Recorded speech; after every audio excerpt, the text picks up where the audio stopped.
You know what sucks? Realising you've been friend zoned. Not in dating, but in business. Your audience love you. They say lovely things, they trust you, but they don't buy. Or they do, but only when life feels calm and easy for them. This episode is about why that happens and how to stop it. So welcome to Unstuck. I'm Libby Langley, your host and your provider of clarity, relief and resilience in the business world, because God knows we need a lot of that, right? Being in the friend zone professionally doesn't mean that you're not good enough. It doesn't mean that you're terrible at business. It doesn't mean that you're not doing a good job. It doesn't mean that you're never going to succeed. All those things, right? It means basically, simply, that your offer isn't positioned as essential. Which sucks, and it's really hard because I know you will have worked really hard at your offer, and I know that the people who buy your offer will love it, but it's the rest of it, right? Excuse me. Once you can see that, you can shift it, okay? You don't need to ditch your warmth. You don't need to ditch your personality or turn into some kind of like awful bro marketing cold hard sales machine. I've been there, and yeah, I guess this is kind of one of my big struggles in business, or has persistently been like a recurring beast for me. Let's phrase it like that. You know, it's when you find yourself discounting, perhaps, or you just want to solve stuff. But just want to solve it. That's what I do, right? Because I'm a problem solver by nature. I'm also autistic, ADHD, so I know the answers to most things, and if I don't, I'll be able to find them out within a microsecond. It gives me a real thrill in order to be able to just give solutions. However, the downside of that is just giving solutions without necessarily people paying to have those solutions, right? And that's something I really have to check myself on. But when it gets out of balance, it gets out of whack, and I don't know, I mean, I've never thought of myself as a people pleaser, but I guess this falls into the people pleasing category. That's when the discounts come. That's certainly when over delivery comes. And there's loads of times that I've sent really beautifully written and funny, engaging emails to people, but they've still said no, despite telling me how brilliant I am, right? And it's that, what is happening? And so, if you ever feel like that, then I get you. But what I realised, and what I do realise, is that I've built a superb business of trust, right? There is no doubt about that, but not necessarily enough urgency. So I know, and this is where the know, like, trust triumvirate fails, okay? Because know, like, trust, yes, brilliant. Buy? It needs to be for, because people knowing you, obviously, like the first hurdle in anything, if people don't know who you are, they ain't never going to buy from you. But they can find you through a Google search, or you can erase your own visibility by doing more on socials or whatever, speaking of things and stuff, right? So the knowing is, the liking is, do you know what? They seem to be speaking my language. They seem to kind of understand what's going on, and okay, they're quite funny, or they talk in the same language as me. The trust is, actually, do you know what? I feel confident enough to ask this person a question or to reach out for some reason. Yeah, great. Where's the buy? And that's something that we, to a certain extent, as business owners, have to control, because we can keep building trust until we are absolutely blue in the face. Yeah. And I think what I'll do is I'll perhaps do another episode entirely about the, and I need to just write this down or I'll forget, but the know, like, trust, the issues with the know, like, trust thing. I'll do a full episode on that sometime, because that's not really what I'm talking about today. but it's a really interesting topic. So look out for that, maybe next week, who knows. Where was I? So, when you build a business entirely based on trust, there's not necessarily any sense of urgency. And there have been times that I have absolutely known that I'm being seen and resonating with people, but not necessarily someone who would change the direction of a business. Someone who would make people feel better about being stuck at where they are. And that's massive, right? Because feeling better is the catalyst to actually doing something about it and changing your business and earning more money and working fewer hours and all these things, all these reasons that we start businesses, right? But feeling better is not, oh my God, I need this now. It's like, yeah, I want to feel better. You know, it's like we do the same with, I don't know, losing weight, eating healthily, more healthily and all that. Yeah, I want to feel different, but obviously not going to do anything about it. And it's that kind of friend zone of, yeah, sure, okay, but also not today.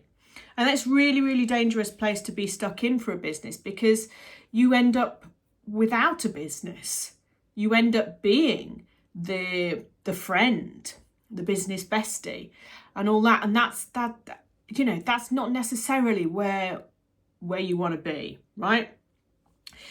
So when I realised all of these things and did my own analysis into how rubbish I was as a business owner, despite supporting thousands of other business owners, you look at yourself differently, right, to how you look at other people.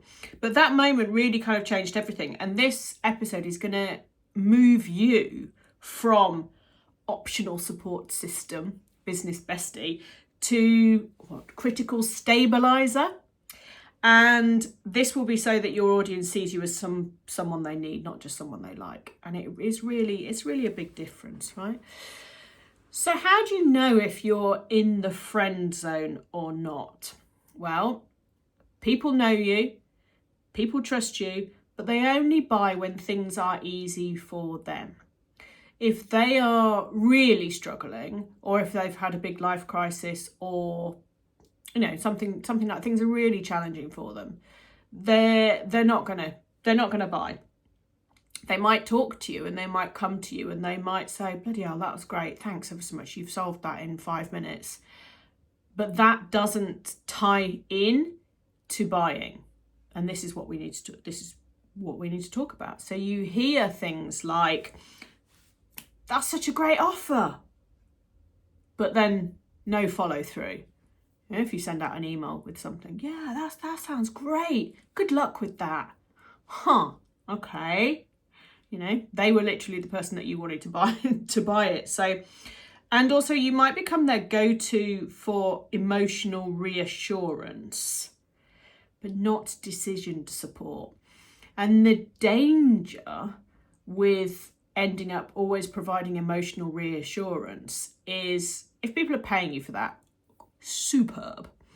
But if that's a part of what people are paying you for, and if that's a part of the service that you provide that people pay for, but you're giving that part away for free, then you're actually devaluing yourself entirely, and you are not doing yourself a favour at all there. You're actually kind of damaging your own business, which is just a horrible, ridiculous cycle to be in, And people open every email, they listen to every podcast, they watch every video that you share, they come see you talk, they love to know that you're going to events because then they can catch up with you, all this stuff. They want one-to-ones maybe, these things, right? But they don't commit to buying from you. That absolutely shows that you have been firmly friend zoned. And it sucks. It's really difficult. I've had messages from people who said, this is absolutely fantastic. This is a fantastic deal, but I can't justify it. And it's like, yeah, that's the moment when it hits you that say, you know, you not being seen as essential, you know, you're supportive, yes, optional, also, yes. And it's like, no, it's far better to be so clearly positioned and so have such conviction in yourself that you get the, oh my God, yes, and the hell no. It's you know, the whole pineapple and pizza debate, you know, it's like, God, no. Yeah, give it to me now. But we, you know, you can end up in that middle ground, which is not where decisions are made. It's where most people sit, right? Of course, but you don't want to appeal to most people because you can't serve most people. And again, this looks into niching. It looks into trust to buy, and that's where you can get lost. And that absolutely, that is, you know, I'll share it with you openly, that's my danger zone as a business owner, because I don't know, I like just helping people. I find people interesting, and I like just giving solutions and making people think differently. And there is something in my brain, and obviously I can pull the autism card and say, oh, this doesn't connect for me, despite being a master of pattern recognition. Maybe it's the ADHD side then, that it doesn't always compute with, and I will give you the solution if you pay me. It's, oh, here's the solution because I didn't even think, I'm just helping you. And then, well, they didn't pay me. That's really rubbish. And, you know, you kind of start to feel disappointed and deflated by it. So it's something that I have to watch very, very carefully for myself. But I'm aware of it. And as I say to my clients in my Unstuck Sanctuary, awareness is half the battle, because once you're aware of something, you can start to change it, right? So this is the kind of stuff we work on a daily basis inside the Unstuck Sanctuary. And yes, you have to pay to join. But yeah, that's the kind of thing that we do. And if that's something that resonates with you, you think, do you know what, I'm going to look at that, go to libbylangley.com/coaching and you'll be able to find tons of stuff about that, or just message me, whatever. So how do we end up friend zoned? Well, we people please, which again, like I said, don't class myself as a people pleaser. I just don't. However, these are people pleasing traits, right? Soft messaging, really, you know, you've got to be really clear about what it is you do for who and who you help. Do you know what, actually talking about this, and I will do another episode on niching as well, because this is absolutely fascinating. Inside my Unstuck community last week, we had a conversation about a YouTube channel that exists solely for people who have the star sign of Libra, right? And it was like, it was tarot readings for Librans, and it did thousands and thousands and thousands of views on this.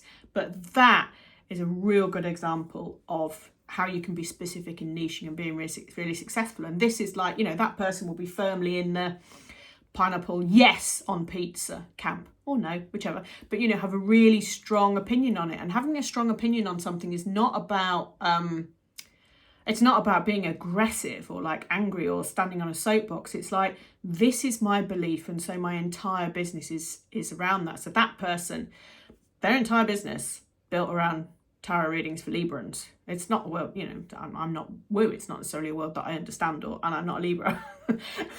I'm a Virgo, as in case you hadn't guessed. So, but it just is, you know, it's just something that is so specific. So that's really strong messaging. That's the absolute opposite of soft messaging. Okay, you don't have to like the content.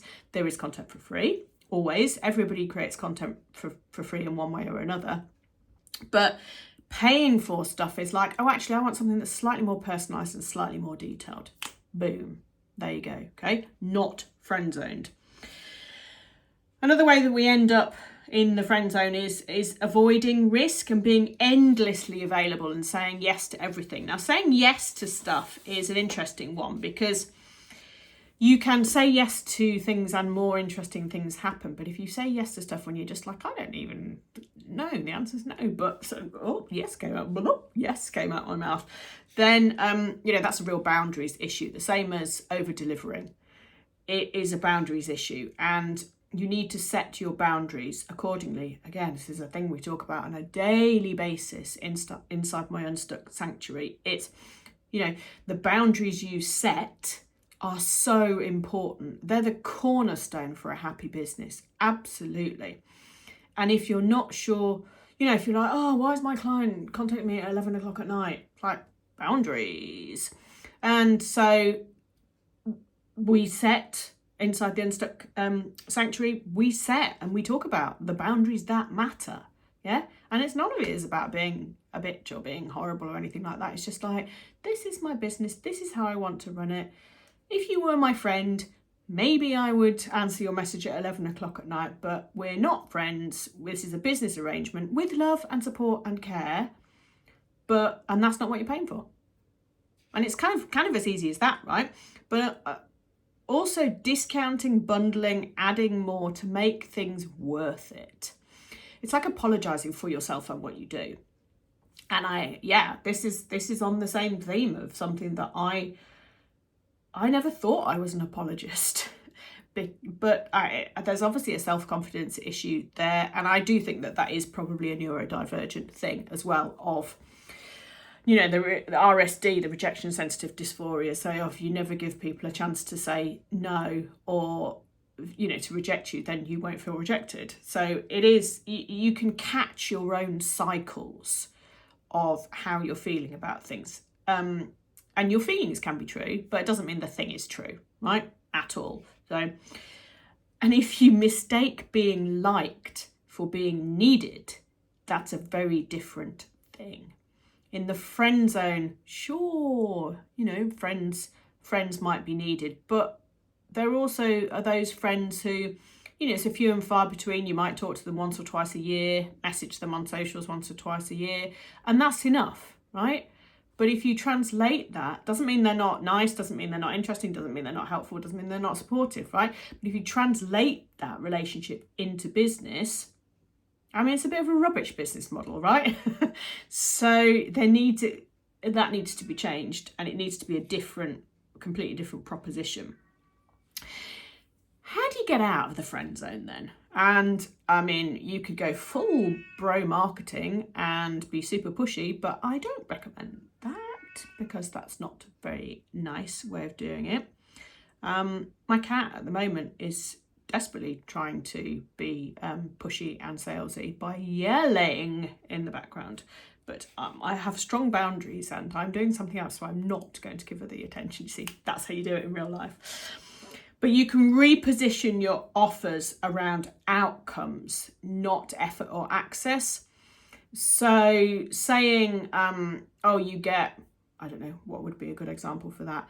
Oh, you get, people do like Voxer weeks and stuff, or WhatsApp week or something. So you get 24/7 access to me for a week and pay, I don't know, a couple of grand for it, whatever it might be. Then that's fine. But that's sort of what you get from a friend.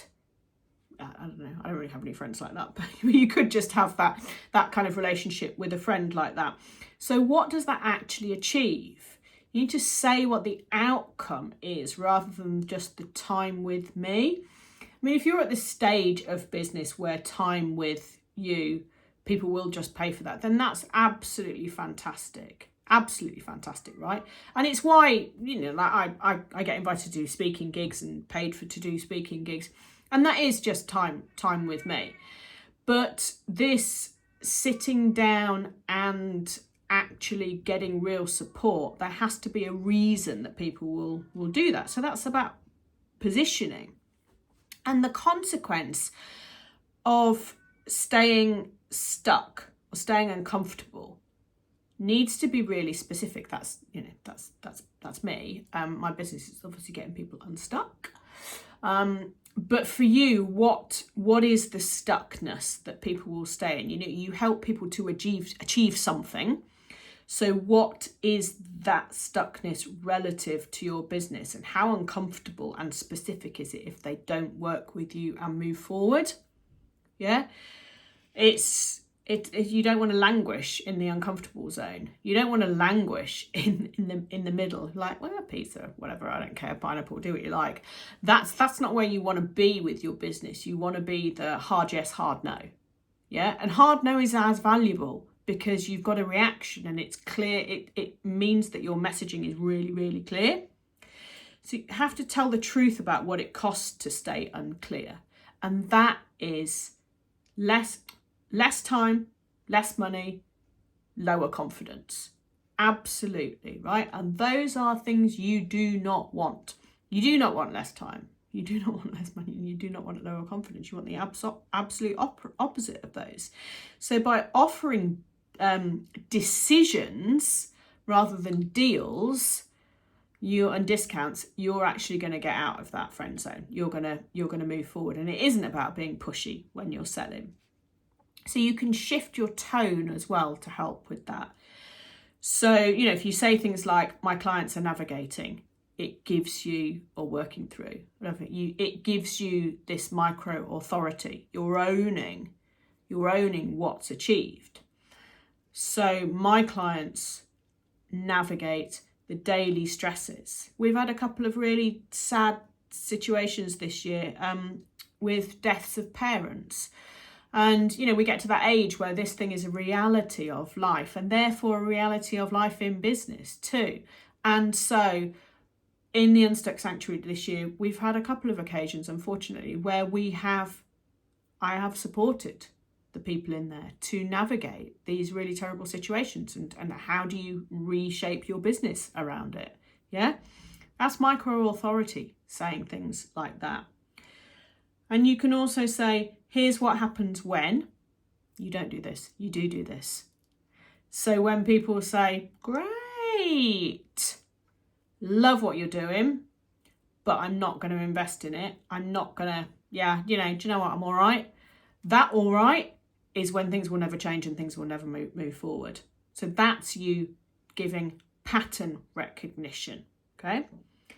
The cost of not doing anything about this is that nothing bloody changes and you just sit there grumbling all the time and never achieve anything. That's consequence clarity, okay? And as I've already said, you position yourself as the trusted guide, you project trusted guide energy, as I have done several times through this, by saying, inside the Unstuck Sanctuary this week or this year, we've explored, we've talked about, we've done. That's come in, you'll get the support. This is the tangible kind of support that you'll get. But you won't get that otherwise, right? That's the difference between being the trusted authority that people need and friend-zoned, who will just give that advice and guidance and support anyway. Yeah? It's one step on from trust. There are various objections that you might get along the way, such as, it's a great deal, but now's not the time, not sure I can justify it. And then you can have an open and honest conversation about what the cost of that actually is. I mean, that's not a sales script, right? I'm not a sales coach, but it's about, okay, I hear you, and then reflect it back. That's the big difference. So maybe you're realising now, having listened to this, that your business has ended up in the friend zone, liked, trusted, but not prioritised. And that's a time for you to reposition, right? This is the time for you to reposition. And inside the Unstuck Sanctuary, we don't hustle. What we do is we clarify, we stabilise, we help you to become the person your audience trusts and buys from, because your presence, your perspective, your pattern spotting are what holds everything together. That's what makes the real big difference, right? In who you work with and where you work and where you get the support from. So I want you to think about whether you are in the friend zone or not. And I want you to message me and tell me what's going on for it. And I will absolutely listen to you. And you know, if you want me to give you personalised support, then come into the Unstuck Sanctuary. But it is a danger for businesses to lean too much into the know, like, trust and forget what comes next from it. And that next is buy. And, you know, it sounds very kind of masculine energy to say that, but mate, if nobody buys from you, you haven't got a business. So sometimes we have to stop being so soft about everything, not in the language that we use necessarily, but in the approach to things. It's like, I provide this service and I deserve to be paid for it. That's it. It's as simple as that. And it's about self-recognition, self-worth, rather than, you know, buy my shit, which is just like rubbish. Okay, good. That's been a really good episode today. And I know that you will have got a lot of thoughts from that. So do message me and tell me what's going on for you, and I'll always be here to listen. So that's it. Cool. Lots of love. I will see you on next week's episode of Unstuck, the podcast. Ta-ra. See you then. Bye.